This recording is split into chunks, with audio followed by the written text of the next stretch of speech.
कि आपने उसका रॉन्ग फीडिंग कंटिन्यू कर रखा है, उसकी बॉडी में किसी तरह का इन्फेक्शन है।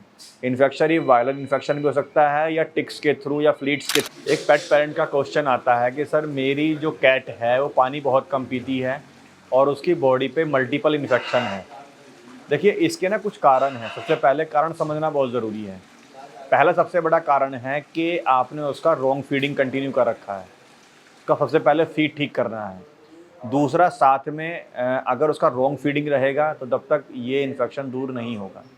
दूसरा कारण है कि आप जो उसको वाटर इशू कर रहे हैं, उस वाटर का देखिए हर एक ना लिक्विड का अपना एक पीएच होता है, एसिडिक वैल्यू होती है।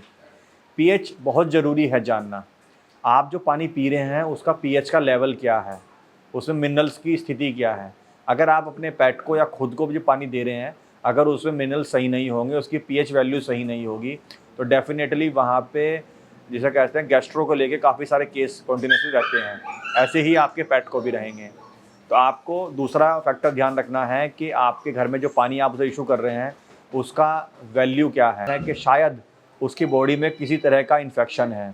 इन्फेक्शन ये वायरल इन्फेक्शन भी हो सकता है या टिक्स के थ्रू या फ्लीट्स के थ्रू, ये मल्टीपल इन्फेक्शन हो सकते हैं। तो आपको ये ध्यान देना है कि शायद ये किसी आउटर बॉडी के थ्रू तो उसमें इन्फेक्शन जनरेट नहीं हो गया है।